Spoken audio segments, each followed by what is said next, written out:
y'all, I'm Chris, and this is It Worth It, y'all? And today, we're going to take you through a quick canning cuisine recipe. This recipe is going to use our canned corn as well as some canned chilies and chicken broth.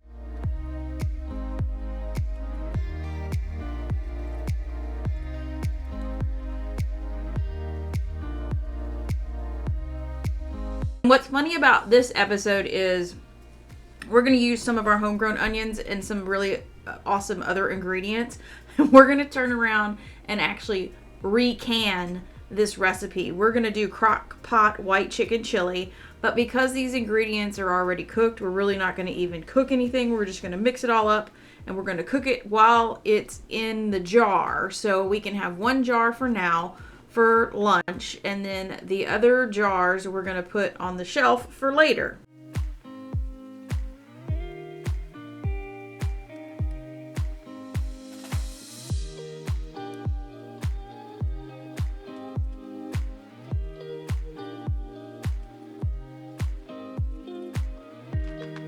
I started out with some yellow onion, and then we did some garlic, and I believe I doubled this recipe. Yes, I doubled this recipe.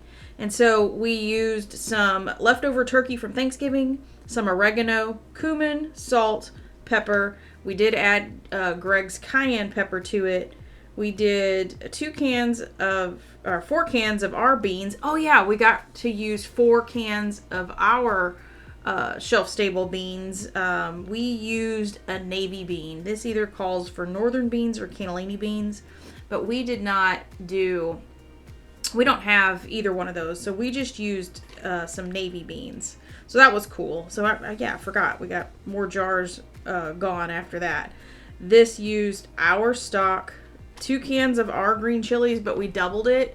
So there were some extra jalapenos that I had lying around, and I added those because this only called for 1 jalapeno per recipe. So we just added some extra jalapenos in there. This also called for frozen corn, but we have a ton of our corn still left on the shelf, so we went ahead and opened our corn and put it in there.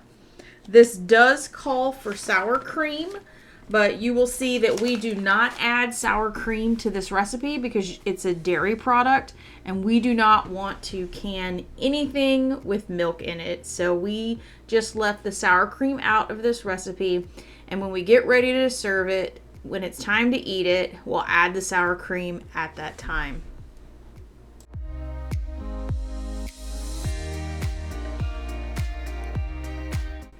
All right, y'all, we ended up with 4 quarts and a little bit extra of the chili.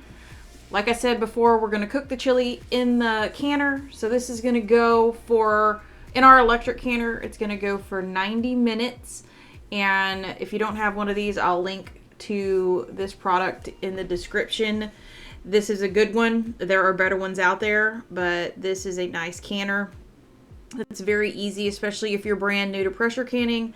This is a low entry way to get into pressure canning, so you cannot be scared of it. So the products cooked in the jars in the canner, we pulled them out. This tastes phenomenal, and we are going to put these on the shelf for future use. So I hope you enjoyed this really quick canning cuisine episode. I can tell you that Greg and I both enjoyed eating this, and we have 3 on the shelf for later. So like, comment, and subscribe if you haven't already. And until we see you guys on the next video, bye y'all!